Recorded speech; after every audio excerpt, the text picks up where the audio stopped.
got it bright and early. We're going to start in about 5 minutes. We're going to bring out a couple of elite sumo wrestlers. You guys pumped up? Yeah! You guys were very smart. You came to the morning show. You get the first couple rows. It's going to be packed for the later show, so thanks for coming out. Yeah! All right. Some people can actually talk this early in the morning. We're trying.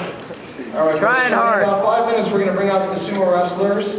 And before they come out, we're going to show you a brief clip up on the big screen in just a minute, so you can swivel in a second to check that out. But you're going to be pretty amazed by what you're about to see. You're going to see arguably two of the best sumo wrestlers you'll find anywhere in the world right now, unless you actually literally go to Japan. Ooh. So you're going to be in for a real treat. And keep in mind, after the performance here, you're going to be able to meet the sumo wrestlers and get photographs and autographs with them in, what is it, Sunset 4. So in room Sunset 4, right after we're done with this, you guys can line up and they'll be happy to take photos and give you guys some autographs. All right, are you guys ready? Yeah! Yeah! Thanks for sitting out, both of you. You guys got to get really pumped up. This is the morning show. When the sumo wrestlers come out, you're going to have to really get psyched up. You guys ready? Yeah! All right, 50% of you are. Excellent. All right, so sit tight. We're going to come out in 5 minutes. While you're waiting, let's check out the big screen here. The two wrestlers you're about to meet are actually included in this video. So check out the screen, and we'll see a few minutes of action from the recent US Sumo Open just 3 months ago. All right. That slam, the though. sumo wrestlers are just about stretched up. They'll be coming out in just a moment.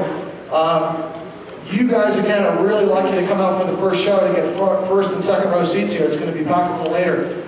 First of all, my name is Andrew. I'm director of USA Sumo. The guys you're about to meet are a couple of the best sumo wrestlers you'll find anywhere in the world. I've actually brought them all over the planet. They are kind of our two go-to guys. Unless you actually watch Ozumo or professional sumo in Japan, you're probably not going to see this caliber of sumo that you're going to see here today. Are you guys ready? Yeah! Let's get everybody from out in the hall to hear you. Let's bring them in. You guys ready for some sumo? Yeah! All right, that's good. All right, so once again, we're going to do a demo for you here. We're going to show you some of the rules, do some matches, and we have a surprise for you at the very end. And if you came a little bit late here, once we're done with everything, all of you will get a chance to get some photos and autographs with the sumo wrestlers in room Sunset 4. I was testing out there. All right. So, let me show you one more quick clip. You saw this in the montage.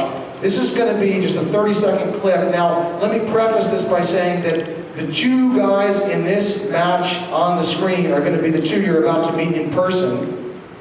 And this clip was from, actually it's 4 months ago at the US Sumo Open. So I've produced the US Sumo Open for 13 years now. Biggest annual sumo competition in the world outside of Japan. And 4 months ago at the US Sumo Open, there were 104 matches, I believe. Out of those 104 matches, there was one match in particular that went viral. There were over 1 million hits within like a day or two on YouTube. This was all over the world, actually, this one match, on media in about 30 different countries, and I think on every ESPN and Fox Sports show. So this just happened 4 months ago. These are the two guys you're about to meet. Let's check it out on the big screen. The infamous Sumo Slam. 430 pounds versus 370 pounds. The little guy's 370. I cannot believe this guy picked Now there's going to be a bounce, folks. Wait for it. Wait for it. You ready for the bounce? Boing. Elevation. Wow. Let's hear it for Byamba and Kelly.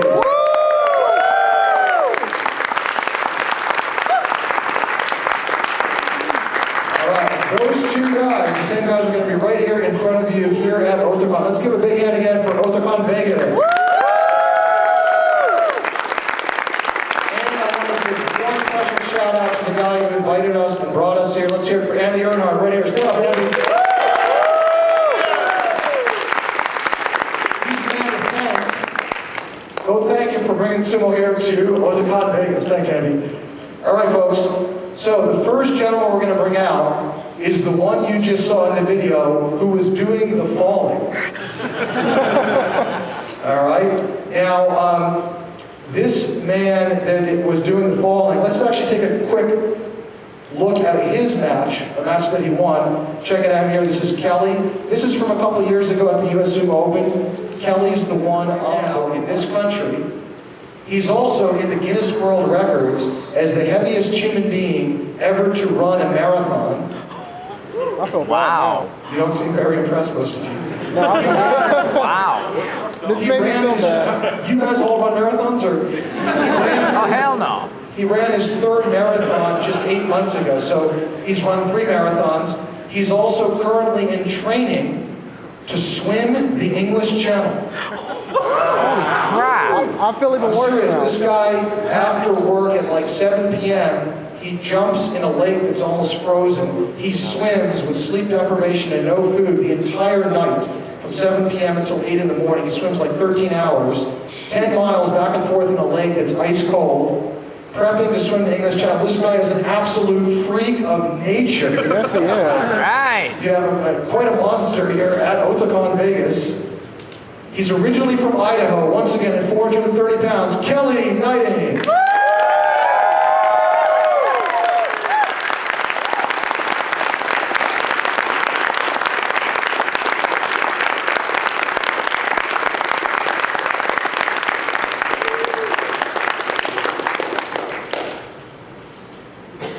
Once again, guys, Kelly, let's hear it.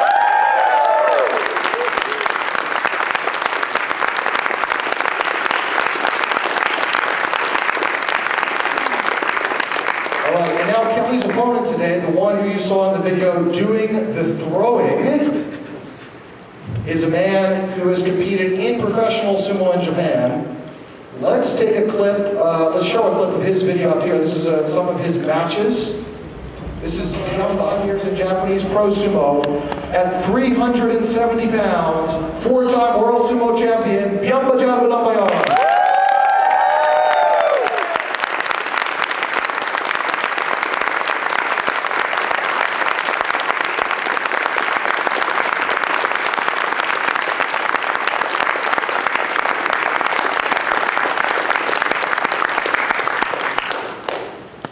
All right, folks.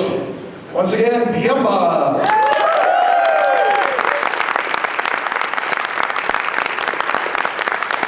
So, ladies and gentlemen, we have Kelly at 430 pounds, Byamba at 370. That's 800 pounds here in the ring, or 900 if you count me. Ah. Thank you very much. I know it's early in the morning to be making wisecracks here. Folks, again, it is early. You got to get these guys pumped up. Right now, you're going to have to make a lot of noise if, this big moment, if you want to see them take it off. Let's hear it.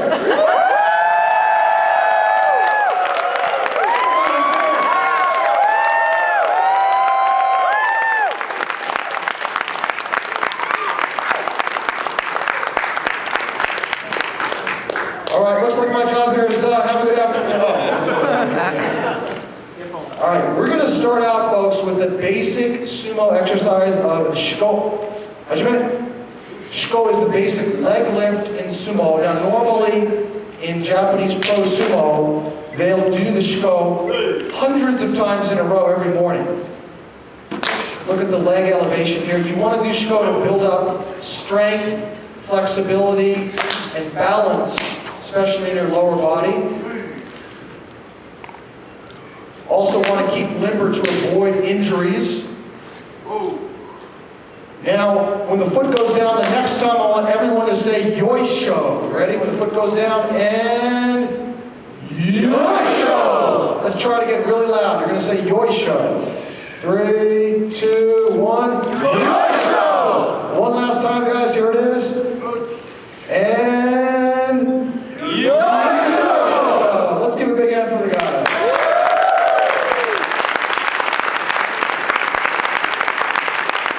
Now, Kelly and Byamba are cumulatively 800 pounds, but they're very flexible. How many of you can do this? Nope. I can. Anybody? Oh, I How can. about this? They're not even getting started. Come on, let's hear it. Anybody? Nope. All right. That's matawari, or the full split you do in sumo to keep limber again. Seriously, flexibility is extremely important in sumo because you want to avoid injuries, you might be falling a lot, you want to be able to move and sidestep your opponent. Let's go ahead and show you the basic movement in sumo. We're going to show you the basic movement in sumo, Suriashi, where you keep the legs bent. Go ahead, Kelly. You want to stay low and get under your opponent. You see, you want to have the knees bent, the feet never leave the floor. And you get underneath your opponent. Let's speed it up a little.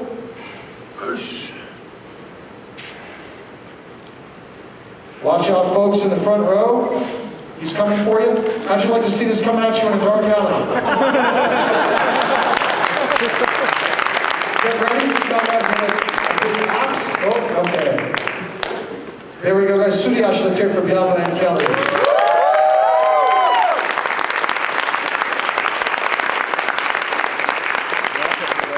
All right. How about if we go over the basic rules of sumo? Yes. Glad that some of you want to see that because that's what we're about to do. All right. Perfect timing here. All right. How many people were up until 3 a.m. last night? Right here. Wow, that's amazing. Thanks for coming out. Let's go through the basic rules of sumo, folks. So first of all, we're going to show you the kinjite, or the forbidden techniques. These are the illegal moves.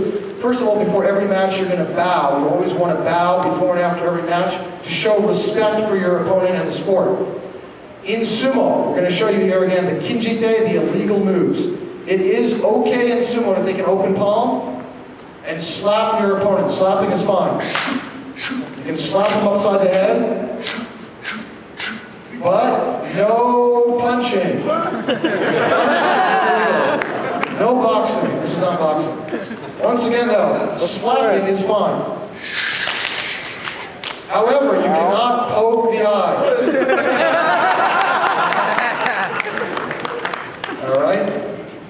Now, it's also okay in sumo to sweep the leg, like a judo leg sweep. You can trip your opponent, but no kicking. Kicking is illegal. Not recommended. Now, it's very important in sumo to grab your opponent's mawashi or belt. You can grab the belt, the mawashi, anywhere around the waist, just like on a regular belt. However, you cannot grab the groin area. It's also forbidden to grab the rear. Although you seem to enjoy that immensely. Honestly, though, you really want to grab the mawashi because you can get leverage on your opponent. You want to pull and push your opponent, so you can pull that belt. However, you cannot pull the hair.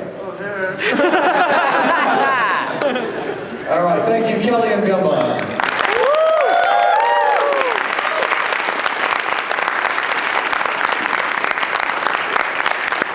Now we're also going to show you guys a few of the kimarite. The kimarite are the winning techniques.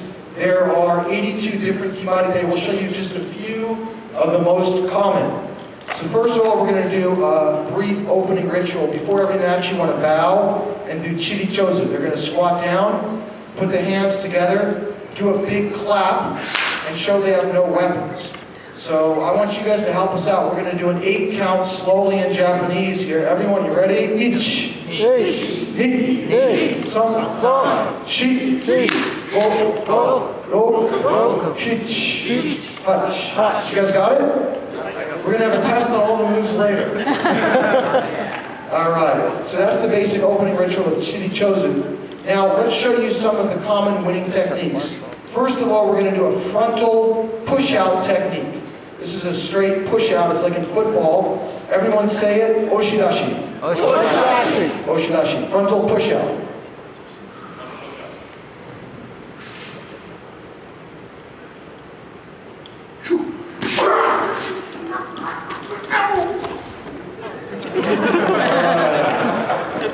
Thank you. Frontal push-out, Oshidashi. By the way, folks, people in the front row, you're getting the good seats here. Just in case a 400-pound guy comes colliding or toppling towards you, help us out to avoid injury and just catch him for us. All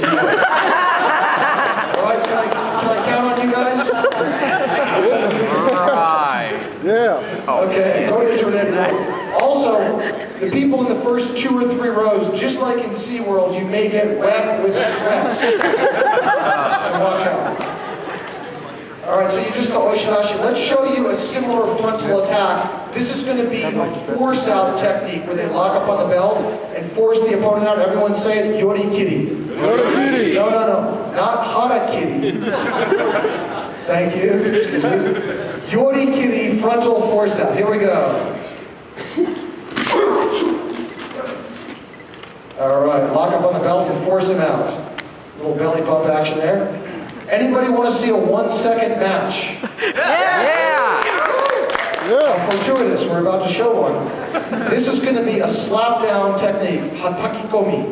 Hatakikomi, it's like a bullfighter dodging a bull. Don't blink. 1-second match, hatakikomi, slap down. Oh. They have to start simultaneously here with all 4 fists down. Here we go. Wow.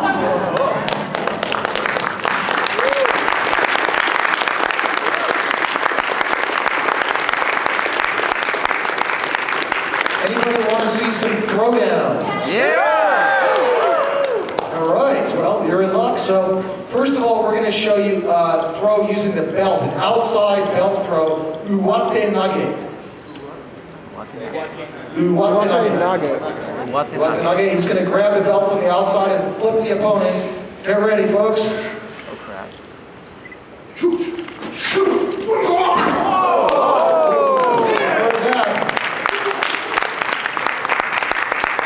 Thank you for your concern, but luckily we have mats under here. Thank you. We'll show you one more throw. This is going to be a throw without grabbing the belt, underarm throw or squinage. This is going to be getting your arm inside your opponent and flipping him. Squinage. Squinage.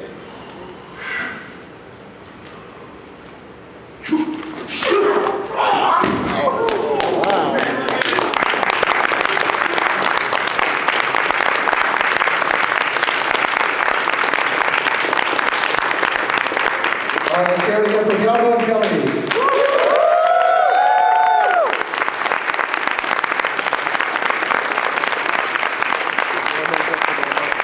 All right, ladies and gentlemen, we're going to give them a 1-minute breather to get psyched up. We're about to do, in just 1 minute, 5 matches. These are going to be real matches.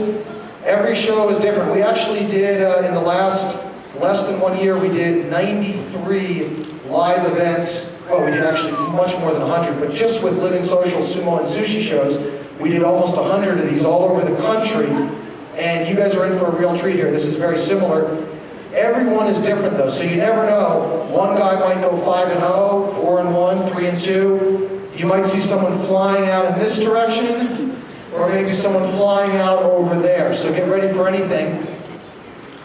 You guys should also cheer on your favorite. Over here we have Byamba. Anybody like Byamba? And Kelly.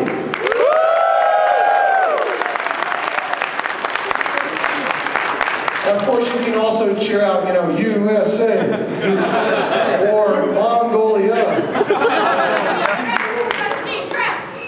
Once again, for the people who came late, Byamba actually was born in Mongolia, but he spent 5 years in Ozumo, or professional sumo, under the shikona, or fighting name of Gai Shochi in Byambajav. So he spent years in Japan. Kelly, even though he started sumo in his late 20s, he couldn't join professional sumo at that time, but he actually went to Japan and trained there as well. So both of these guys have extensive experience in sumo and in the culture. You guys ready for the 5 matches? Yeah. And between each match, we're going to give them a quick breather to get ready for the next match, which is a great chance for folks to ask questions as well between the matches. Here we go, ladies and gentlemen. First match, Byamba and Kelly.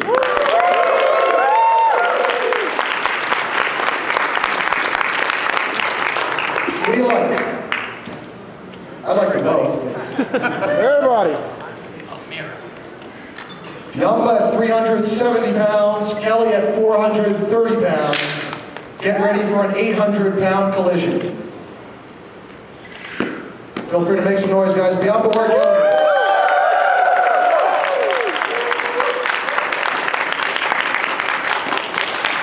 So they're going to go down one time for a practice touch before the match begins. They're going to touch the ground. This is not the start yet. Next time they go down, the match will begin.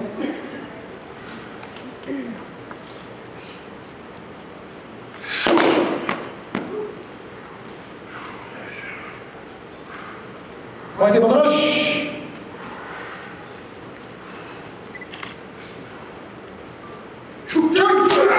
Let's hear it, folks.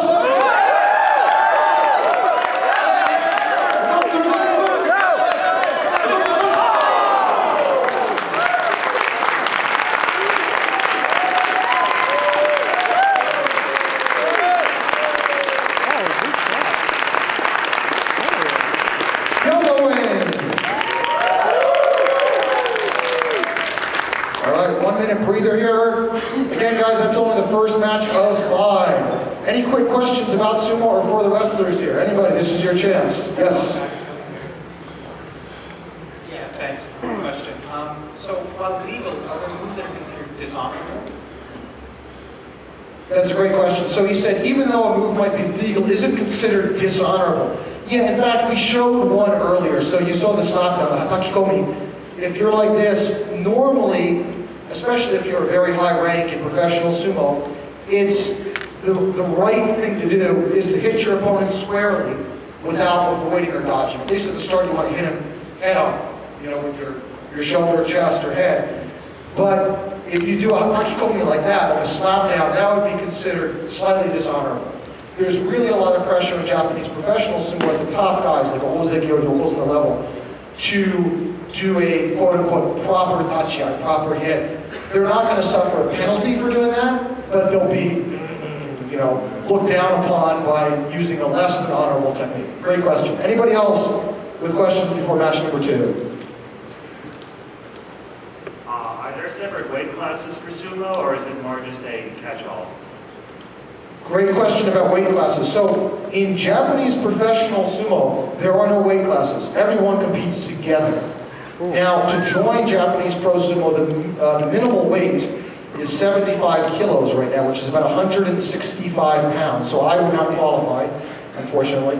But you know, weight is really not everything because, for example, a couple guys that I know very well that I've worked with over the years are one of the biggest and smallest of the most famous Japanese pro sumo wrestlers in history. One is Konishiki, who's Hawaiian-born, who was at his prime about 630 pounds. And another one is Mainomi, who is a tiny guy, barely over 200 pounds at his prime. And these two guys actually, in their career records, fought each other 10 times, and the little guy, the 200-pounder, won 6 out of 10. Wow. Damn. So it's not just weight, it's a lot of dexterity and technique and speed. Now that's in Japanese pro sumo. In international amateur sumo, like the videos you saw earlier, those videos show clips from the US Sumo Open. So at this tournament, and tournaments all over the world, they have instituted weight classes. And the goal is to make sumo an Olympic sport. With that goal in mind, just like in boxing or in judo, you have to have weight classes and also gender classes. So in amateur competition around the world, there are lightweight, middleweight, and heavyweight divisions. And actually, you know, I compete in the lightweight. Kelly and I are actually the 2 current US sumo champions, heavyweight and lightweight, right here. So, that's true, actually. So, you know, there is an opportunity for everyone to try it. Maybe not today.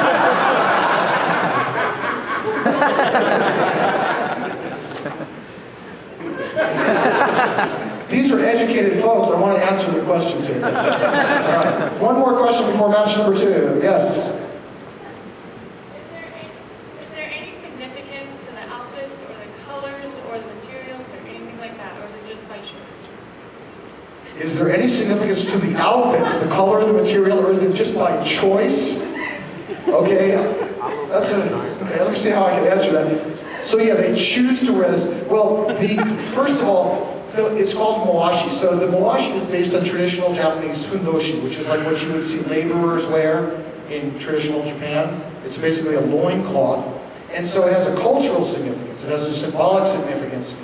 It also is something that basically reveals virtually everything, which is indicative that you do not carry weapons or arms, because it's important in sumo to show that it's you essentially naked against your opponent without any assistance from other people or weapons. There is a different side to the mawashi, which is the practical side, because just like in judo where you grab the gi, in sumo you want to grab the mawashi to move your opponent. So actually it's important how you grab it, where you grab it to get leverage. In terms of the style or color, well, in pro sumo, the 90% of the guys, the bottom 90%, as well as international competitors worldwide, basically wear a cotton mawashi like these. Normally it's either black or white, and it doesn't have, in this case, any particular significance. Kelly is a little bit unusual. He dyed his for fashion reasons. But no, essentially, normally it's a cotton mawashi. In the highest echelons of Japanese pro sumo, so the top 72 or so pro sumo wrestlers of each, the top 72, actually don't just wear a simple cotton mawashi that's about $100 worth. They get the finest silk, custom-made mawashis that are maybe $10,000 or $20,000. Wow. It's the nicest silk, and it could be any color. It could be green or blue or yellow or red or whatever color you want, and it does not have any particular significance. It's a matter of personal preference. Okay, we'll take more questions after match number 2, folks. Here we go.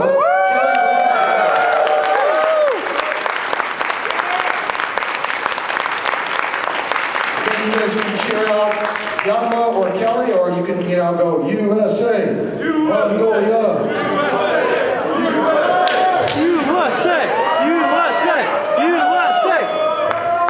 I will mention that even though Kelly's the best guy in this country, 5-time US Sumo champion, he's going against the 4-time world champion. So if anybody can beat Byamba even 5% of the time, that's miraculous. Most people can never beat him. Some people 1%. If Kelly can even win 1 out of 5 matches, it would be pretty spectacular.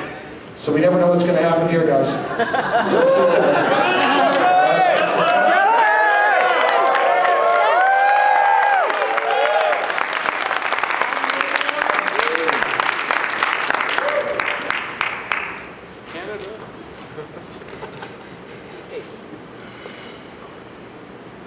Lush!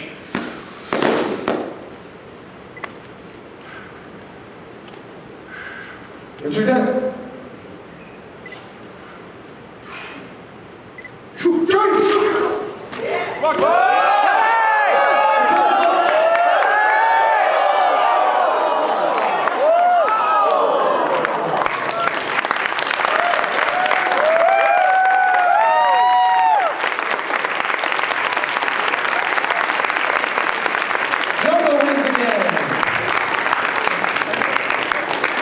All right, 2 matches so far. Byamba's 2-0. A few other questions. We have one over here. Yes. Wow. I know that this probably sounds dumb, but what's the rate of injury of sumo wrestling compared to regular wrestling? Okay, what's the rate of injury of sumo versus other wrestling? I don't know a particular ratio compared to other forms of wrestling, but of course there are injuries in sumo, but they're surprisingly few considering how rigorous it is. And the reason I would say is, number one, there's no punching and kicking. There's not a lot of bloodshed. Also, you saw that they do all those exercises for limbering up to keep very flexible. In fact, when Byamba was in pro sumo, he would often train every morning for 5 hours. The first hour would just be stretching, just to be very limber. The injuries that are common would be injuries with joints, usually your neck, knees, ankles, wrists, elbows, where you twist something or sprain something. If you smash heads together, a lot of recoil and whiplash in the neck, if you don't properly hit the person in the right way. I'll mention that when Byamba was in pro sumo, when he was training in Japan, in one practice he hurt one of his fingers. I won't show you which finger, but it was his right middle finger. And what happened is the finger got ripped over to the side of his hand. And he went over to his coach in agony, and his coach jerked it back into place, taped it up, and said, "Get back in the ring and keep fighting."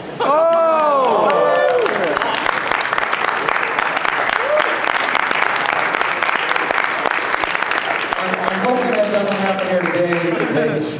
Any other question here? In the back here, yes. Oh no, I'll be like, Is there like a perfect diet? Yeah, is there a specific diet? Yeah, it's Peanut butter and jelly. No. So currently these guys are in this country. You know, Byamba used to be in Japan for 5 years. So right now they can eat, you know, in international sumo, any kind of diet they want, any kind of regimen. They both eat fairly healthy. But when Byamba was in professional sumo,